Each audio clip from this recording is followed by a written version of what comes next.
ಲೇವಾ ಇವೆಲ್ಲ ಸಾಮಾನು ತರಕ್ ಹಾಕಿನಿ. ನಾಳೆಗೆ ಹೊತ್ತು ಹೊಂಟ್ರ ಪೂಜೆ ಐತಿ, ಸಂಜೆಗೆಲ್ಲ ಬರ್ತಾವು. ಇಲ್ಲೇ ಕಿಟಕಿ ಕಡೆ ಇಟ್ಟು ಬಿಟ್ಲೇನ ಹೆಂಗ? ವಾ ಇಂತ ಇಟ್ಕರ ಮನ್ಯಾಗ ಏನ್ ಮಾಡ್ಬೇಕಾದಿತ್ತು ನೋಡ್, ಸಾಕಾತ್ ನನಗೂ. ಹಂಗ್ಯಾಕೆ ಕುದುರಾಡಕತ್ತಿ? ಒಟ್ಟ ಬಾಯಿಗೇನು ಪುರ್ಸತ್ತ ಇಲ್ಲಲ್ಲ. ಬಂದ್ರೆ ಚಲೋ ಆತ್ ಬರ್ರಿ. ನಾನು ಅದನ್ನ ಹೇಳಕತ್ತಿದ್ದೆ, ಸ್ಟೇಷನರಿ ಸಾಮಾನೆಲ್ಲಾನು ತರ್ಸಕ್ ಹೇಳೇನೀಗ. ಸಂಜೆಗೆ ಬರ್ತಾವು, ನೀವೇ ಹೇಳಿ ಬಂದಿನಂತೀರಿ. ಮತ್ತೆ ಎಲ್ಲಿ ಹಿಡ್ದವನ? ಮ್ಯಾಗಿಡು ಇಕ್ಕ ನಿಮ್ ತಲೆ ಮೇಲೆ ಬ್ಯಾಡನ? ನಿಮ್ ತಲೆ ಮ್ಯಾಗ ಇಡ್ತೀನಿ ತಗೋರಿ. ಮ್ಯಾಗಿ ಮ್ಯಾಗ ಅಲ್ಲೋ ಮರೆ, ಮತ್ತೆ ಎಲ್ಲಿ ಇಡ್ಲಿ ಅಂದ್ರೆ ಏನು ಹೇಳಿ ನಿನಗೆ? ಮನ್ಯಾಗ ಇಡ್ಬೇಕಲ್ಲ, ಮನ್ಯಾಗ ಮಾರ್ತೀನಿ ಅಂತೀದಿ. ಮತ್ತು ಅಂಗಡಿ ಬಾಡಿಗೆ ಹಿಡಿತೀನಿ ಅಂದ್ರು ಬೇಡ, ಪುರಟ್ಸಂಗಿಲ್ಲ ಅಂತಿ. ಮತ್ತು ಇಲ್ಲೇ ಇಡ್ತೀನಿ ಅಂತಿ, ಮಾತು ನಾನು ಕೇಳ್ತಿಲ್ಲ. ಆತ್ ತಗೋರಿ. ಯಾವ ಬರ್ತೈತೆ ಅಂತ ಹೇಳ್ಯಾರನ ಮತ್ತೆ? ಹಾಂ ನೀ ಹೇಳಿದ ಲಿಸ್ಟ್ ಎಲ್ಲಾನು ಮಣ್ಣೆ ಪ್ಯಾಕ್ ಮಾಡಂತೂ ಇಟ್ಟು ಬಂದು ಹೋದಾಗ ಅವನ್ನೆಲ್ಲ ಬರೀ ಚೀಲ ತೊಗೊಂಡು ಅವ್ರ ಗಾಡ್ಯಾಗ ಹಾಕೊಂಡು ಬರೋದು ಅಷ್ಟೇ. ಇನ್ನು ಬರ್ಬೋದು, ಸಂಜೆ ತನಕ ಬರ್ತಾರ. ನೀ ಆರಾಮ್ಸೆ ಎಲ್ಲಿ ನೋಡು, ಜಾಗ ಸ್ವಚ್ಛ ಮಾಡು. ಈಗ ಮೊದ್ಲು ನನಗೆ ಊಟಕ್ಕೆ ಹಚ್ಚಿಕೊಡು. ಆತ್ ತಗೋರಿ, ಹಚ್ಚಿ ಕೊಡ್ತೇನೆ ಊಟಕ್ಕೆ. ಶೋಭಿ ಸಾವಕಾಶ ಹೋಗ, ಮನೆಗೆ ನೋಡಿ ಹೋಗುದಿಲ್ಲ. ಯವ್ವ ಮನೆ ಓಡಿ ಹೋಗೋದಲ್ಲ ಮೈತ್ರಕ್ಕ. ನಮ್ಮ ಹುಡುಗರು ಬಂದಿರ್ತಾವಲ್ಲೇ. ಎಲ್ಲಿದ ಯವ್ವ ನಾಯಿ ಬೇರೆ ನೋಡಿಲ್ಲ. ನಾಯಿಗಳು ಸಣ್ಣ ಹುಡುಗರು ಕಂಡ್ರೆ ಕಪ ಕಪ ಮಾಡಕತ್ತಾವ. ಸುಮ್ಮ ಎಲ್ಲಿದ್ ಹೊಕ್ಕಿಂತ ಬನ ಹೊಕ್ಕಿನ ಮನೆಗೆ ಹೋಗ್ನಿ. ಅದು ಅಲ್ಲವನ ಹಂಗ ಓಡಿದ್ ನೋಡಿ ಸುಂದ್ರಿ. ಇದ್ಯಾರೇ ವಾ ಹಿಂಗೆ ಬಿಡ್ತೈತಿದು? ಏ ಕುಡಿದು ಗಿಡದ ಬಂದಾನ ಹೀ ನಮ್ಮನೆ ಬಿದ್ದಾನಿದ ಬಾಗಿಲಿಗೆ. ಇವು ಮತ್ತೆ ಕುಡಿಲ್ಲ, ಅದು ಎದಕ್ಕೆ ಬಂದಿದ್ದಾನಿವ? ಯವ್ವಾ ನನ್ನ ಸಾಕಾತ್ ಹೋಗು. ಏಯ್ ಬಾಯ್ ಮಾಡಬೇಡ ಸೋಮ್. ಮತ್ತೆ ನನಗೆ ಬಾಯ್ ಮಾಡಬೇಡ ಅಂತ ನೀನು ಹಲ್ಲ. ನಾನು ಹೇಳತ್ತಕ್ಲಿ ಹೇಳಿದ್ಯಾನ. ಯಾ ನನ್ನ ಮಗ ಫೋನ್ ಮಾಡಿದ, ಅವ್ನು ಹುಚ್ಚನ ಹಾಟೆ ಅವನ ಕಡೆ ಹೋಗಬೇಡ ಹೊಲಕ್ಕೆ ಹೊಕ್ಕಿನಂತ ಕಿಸಮತಿ ಕಿಸದು. ಈಗ ನನ್ನ ಶರೀರ ಹಿಗ್ಗಿ ಬಂದಿಲ್ಲಿ ಹುಚ್ಚಿ ಹಿಗ್ಗಿ ಮತ್ತೆ ಬಿದ್ದಾನೆ. ಹೆಂಗೆ ನೋಡಿ ಏನು ಚಂದ ಬಿದ್ದಾನ. ಏಯ್ ಸುಮಿರ ಸೋಮ್, ಸೈಲೆಂಟ್ ಇರ್ಬೇಕು. ಮಾಡ್ತೀನಿ ತಡಿ, ಏನು ಕೈಗೆ ಸಿಗವಲ್ತು ನೋಡಿ ಇವಂಗ. ಇದ ಬರಬ್ಬರಿ ಇವಂಗ.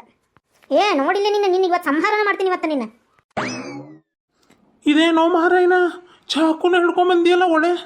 ಎಲ್ಲಿತ್ತು ಹಿಂಗ್ಯಾಕ? ಹೇ ಒಗೆತ್ತ ಹೋಗಿದ ಏನಿಲ್ಲ. ಇವತ್ತು ಕೊಲೆನ ಮಾಡ್ತೀನಿ. ಕೊಲೆ ಮಾಡಿ ಜೈಲಿಗೆ ಹೋದ್ರು ಅಡ್ಡಿ ಇಲ್ಲ. ನನ್ನ ಮಕ್ಕಳು ಅನ್ನತ್ರಾದ್ರೂ ಪರವಾಗಿಲ್ಲ. ನಿಂದು ಹೇಳಿ ನೋಡೋಕ್ಕಾಗೋದು ನನಗೆ. ಎಟ್ಟರ ಕಾಡುತ್ತದು ಜೀವ ಅರ್ ತಿಂತೀನಿ ನೋಡಿ ನಿನ್ನ. ಓ ಮಾರಾಯ, ಕೈ ಮುಗಿತೀನಿ. ಓ ಮಾರಾಯ, ಹೊಟ್ಟಿ ಮ್ಯಾಗಿಂದ ತೆಗಿಯೋದನ್ನು. ಓ ಮಾರಾಯ, ಕಾಲಿಗೆ ಬೀಳ್ತೀನಿ. ಇನ್ನೇನು ಕುಡಿದ್ರಲ್ಲ ನನ್ನ ನಿಶೆನೇ ಇಳಿದು ಹೊತ್ತು ಪುಟ್ಟ ಪೂರ ಕೈ ಮುಗಿತೀನಿ. ಓ ಮಾರಾಯ, ಕಾಲಿ ಬೇಕಾದ್ರೆ ಬೀಳ್ತೀನಿ. ಬಿಡು ಓ ಮಾರಾಯ, ಬಿಡು ಅಲ್ಲಿ ಇವತ್ತು ನೀನು ಹೆರಾಗ ಇಡ್ತೀನಿ ಇವತ್ತು. ಇವ್ವ ಮೈತ್ರಕ್ಕೆ ಏನಕ್ಕೆ? ಮೈತ್ರಕ್ಕ ಹುಚ್ಚಿಗೆ ಚಿಡ್ತೈತೆ ಏನು ನಿನಗೆ? ಹಿಂಗೆ ಹಿಡ್ಕೊಂಡು ಬಂದಿದ್ಯೋ? ಇವ್ವ ನಬಲ್ಲೆ ನೀನು ಗಟ್ಟರು ಇರ್ತೈತಿ ಬಿಡು. ಯವ್ವ ನನ್ನ ದೇವ್ರು ಬಂದ್ರಿ ರೀ ಶೋಭಕ್ಕರ. ಕೈ ಕಾಲು ಮುಗಿತೀನಿ ರೀ ನಿಮಗೆ. ಒಂದಿಟ್ಟ ಬಿಡಿಸ್ಬಿಡ್ರಿ. ನಮ್ಮ ಅಕ್ಕ ತಂಗಿ ಅಂತ ತಿಳ್ಕೊಂಡು ಕಾಲು ಹಿಡಿತೀನಿ ರೀ. ಅಕ್ಕರ ಒಟ್ಟ ಬಿಡಿಸ್ರಿ. ಈ ಕ್ಯಾನ್ ನನ್ನ ಕೊಲೆನ ಮಾಡ್ತಾಳೆ ಇವತ್ತು. ಸರಿ, ಹುಚ್ಚಿಗೆ ಚಿಡ್ತೈತೆ ನೀನು ಹಿಂಗೆ ಮಾಡಕತ್ತೀಯ ಮೈತ್ರಕ್ಕ? ತಾಯಿಲ್ಲ ಅದನ್ನ ಅದೆಲ್ಲ ಸಿಕ್ ನಿನಗೆ ಬೇಸ್ ಮಾಡಕತ್ತಿ ಬಿಡು. ಹೋಗಿರ್ತಾಗದನ್ನ ಏನ ಇವ ಎಷ್ಟದ ಅವಾಗಿ ಏನು ತಾನ. ನಾವಂತ ಚಾ ಕುಡಿಬೇಕು, ಒಂದು ಒಟ್ಟು ಹಾಲು ರೈಸ್ಕೊಂಡ್ರಾತಂತ ಬಂದ್ರೆ ಏನು ಚಾಕು ಹಿಡ್ಕೊಂಡು ನಿಂತೀವ? ಎಲ್ಲಿದಾರ ಸಿಗ್ತಾನೆ ನಿನಗೆ? ಹಿಂಗೆ ಮಾಡೋದು ತೀರೇನ ಮನುಷ್ಯರಗರ ಅದಿಲ್ಲ. ಹೋಗಿತ್ತಂದ್ರೆ ಜೀವ ಹೋದ್ರೆ ಹೋಲ್ ಬಿಡ. ಇವ ಹೋಲೆತ್ತಾಗ ಇಂಥ ವಿರುದ್ರಿಂದ ಸತ್ತಾವನ್ನೋದು ಸುಖ ಅದು. ಇಂಥವು ಇದ್ರ ಜೋಡಿ ಆಗೋದು ಯಾವ ಹೇಳೋಣ? 10 ಹೊಂಟ್ರ ದಿನ ಅದಕತಿ ಅದ ಹಾಡಂದ್ರೆ ಏನು ತೀರ ಐತಿಲ್ಲ.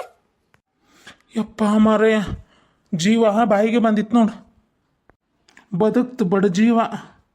ಹಂಗೆ ಮಾಡಬಾರ್ದ ಮೈತ್ರಕ್ಕ. ಹುಚ್ಚಿಗೆ ಚಿಡ್ದೈತೇನೆ ಹಂಗೆ ಹಿಂಗೆ ಮಾಡೋದು? ಅವಸರದಾಗ ಹೋದ್ ಮೂಗು ಹಾಳೆ ಬರಂಗಿಲ್ಲ ಅಂತ ಹಂಗೆ ಮಾಡಬಾರ್ದು. ಹಾಗ ಯವ್ವ ಏನು ಹೇಳ್ತಿ? ಹೇಳಿದ್ನಿಲ್ಲ ನಾನು ಮುಂಚೆನೆ. ತನ್ನಗ ಮನೆ ಕುಂತಿದ್ನ ಯವ್ವ. ಅವ್ ಕೇಳಂಗಿಲ್ಲ, ಅವ್ ಮಾಡ್ಕೋ ಬಾಡೆ ಬಾ ಇಲ್ಲ ಅಂತೇಳಿ ದಿಮಾಕ ಮಾಡಿ ಹೊಲಕ್ಕೆ ಹೋಗ್ತೇನಂತ ಹೋದವ. ಯವ್ವ ಹಾಟೆ ಹಿಗ್ಗಿ ಬಂದಾನ. ನಾವು ಸುಧಾರಿಸೋದಿಲ್ಲ ಯವ್ವ. 4 ಮಂದಿಯಾಗ ನಾವು ಇರೋದಿಲ್ಲ. ನಾನು ಹಿಂಗೆ ಮಾಡ್ಕೊತ ಹೋಗೋದಕ್ಕೈತೆ ನಮ್ಮ ಬಾಳೆ. ಏನು ನಾನಾ ಚುಟ್ಕೊಂಡ್ರೆ ಸಾಯಿಲ್ಲ ನನ್ನಂಗೆ ಆಗ್ಬಿಟ್ಟೈತೆ ನೋಡು. ಏನು ಮಾಡೋದು ಇಂಥ ಕುಡುಕರನ್ನ ಕಟ್ಕೊಂಡು? ಹುಚ್ಚಿಗಿಚ್ಚದಿ ನಮ್ಮ ಮೈತ್ರಕ್ಕ. ಹಿಂಗ್ಯಾಕ ತಿಳದಕ್ಕಾಗಿ ನೀನು ನಮಗೆ ತಿಳುವಳಿಕೆ ಹೇಳ್ತತಿ. ಹಿಂಗ್ಯಾಕ ಹನಿ ಕೈ ಹೆಚ್ಕೊಂಡು ಕುಂತಿ? ಹಾಗ ನೀನು ಹುಚ್ಚಿ ಏನು ಆ ತೀರ ಏನು ಐತಿಲ್ಲ ನಿನಗೆ? ನಿನಗೆ ಬುದ್ಧಿ ನೋಡು. ನಿನಗೆ ಎಷ್ಟು ಹೇಳಿದ್ರು ಅಷ್ಟಾಗ ಮತ್ತೆ ತಿಳ್ಕೊಳಕ್ ಬರೋದಿಲ್ಲ. ಏನಪ್ಪ ಹಿಂಗ್ಯಾಕೆ ಮಾಡ್ತಿ? ಹೆಣ್ಮಕ್ಳನ್ನ ನೀವು ಕಿಮ್ಮತ್ ಇಲ್ದಂಗೆ ಮಾಡ್ತೀರಿ ನೀವು. ನಿಮ್ಗೆ ಎಷ್ಟು ಹೇಳಿದ್ರು ಅಷ್ಟೇ. ಏನು ತೀರ ಏನು ಕಿಮ್ಮತ್ ಕೊಡ್ತಾರೆ? ನಾಕಿ ಯಾಕೆ ಗಂಡು ಕುಡಿತಾನ, ಅವ ಏನು ಮಾಡ್ಯಾನ ನೀವೇನು ಮಾಡ್ಯಾನ ಅನ್ಕೋತ ನಿಂತಿರ್ತಾರ. ತಿಳಿಯಂಗಿಲ್ಲ. ಈ ಬಾಯಿ ಬಿಟ್ಟು ಹೇಳಿದ್ದಿಲ್ಲ ಕುಡಿಯೋದು ಬಿಟ್ಟಿನ್ರಿ ಅಕ್ಕರ ವಿಚಾರದಾಗ ಅದೇನಂತೇಳಿ ಯಾವ ಬಾಯಿಲ್ಲ ಅಂತಿರ್ತೀನಿ ನೀನು. ಏನು ತಿಳಿದು ಮಾಡ್ತಿರೋ ತಿಳಿಲಾರ್ದ ಮಾಡ್ತಿರೋ? ಯವ್ವ ತಂಗಿ, ನಿನಗೆ ಸುಳ್ಳು ಹೇಳುದ್ರಾಗರ ಏನೈತಿ? ಹಂಗೇನಿಲ್ಲ ಯವ್ವ. ಆ ಹೊಲಕ್ಕೆ ಹೋಗುನು ಬಾಣ ಅಂದ. ಇಕ್ಕಟ್ಟೇನಂದ, ನಂದು ಇಲ್ಲಿ ಮನೆ ನೀ ಕೊಡಿಸಿ ಇವತ್ತು ನಾ ಕೊಡಿಸೋದೈತಿ ಅಂತಂದ. ನಾ ಎಷ್ಟು ಒಲ್ಲೆ ಅಂದ್ರೂ ಕೇಳಲಿಲ್ಲ ಯಪ್ಪ. ನೀವು ಅಲ್ಲಿ ಅನ್ನಕ್ಕೆ ಬಾಯ ಕಡು ಬಿಟ್ಕೊಂಡಿದ್ದೆ ನಿನ್ನ ಹೋಗೋದು ಉಗ್ಗಿ ಉಂಡ್ಲಿ. ಸಮಾಧಾನ ತಗೋರ ಮೈತ್ರಕ್ಕ. ಮತ್ತೆ ತಡಿ ಹೇಳಕತ್ತಾರ.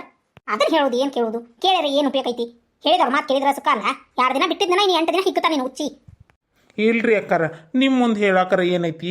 ನಾವು ಅಲ್ಲೇ ಅಂದಿನಿ. ಅವ ನನ್ನ ಮಾತ ಕೇಳಿಲ್ರಿ. ಇಲ್ಲೋ ಇದೊಂದು ಸರಿ ನಾ ಕೊಡಿಸೋದೈತಿ, ನಿನ್ನ ಋಣದಾಗ ನಾ ಅದೇನಿ ಅಂಥೇಳಿ ಅನ್ಬೇಕಿಲ್ಲ. ಹಂಗ ಋಣದಾಗಿದ್ದೆ ಅಂದ್ರೆ ಹೌದಪ್ಪ ನಮ್ಮ ಮನಿದು ಒಂದಿಟ್ಟ ನೀರಿನ ಬಿಲ್ ಕಟ್ಟೋದೈತಿ, ನಾವು ಮನೆಗೆ ಏನೋ ಸಂತಿ ಸಾಮಾನು ತಗೊಳೋದೈತಿ, ಹಂಗ ನೀನು ಋಣ ತೀರಿಸು, ಹಿಂಗೆ ಬೇಡ ಅಂತ ಅನ್ಬೇಕು. ಹಂಗೆ ಅನ್ಬೇಕಿರ್ಲಿ ಅಂದ್ರೆ ಅನ್ನಾರ ಏನ್ರಿ ನೀವು ಕುಡಿಯಾಕದ್ರ ಋಣ ಇರ್ತೈತಿ. ಈಗ ಮನೆಗೆ ಸಾಮಾನು ಸಂತಿ ತಂದು ಕೊಡ್ಬೇಕಲ್ಲ ಅವರು. ಆ ಕಲ್ಯಾಣ ಜೋಡಿ ಹೋಗಿರ್ಲಿ ನೀವು. ಅವ್ರು ನಾನು ಹಾಟೆ ಅವ್ನು ಉದ್ಯೋಗ ಇಲ್ಲ ಬಗಸಿಲ್ಲ ಹೆಂಡ್ತಿಂತ ಅವ್ರ ಮನೆ ಕಳಿಸಿ ಅಡ್ಡಾಡ್ತಾನ. ಅಂಥವ್ರ ಜೋಡಿ ಸವಾಸ ಮಾಡೋದು ಹೆಂಗ್ರಿ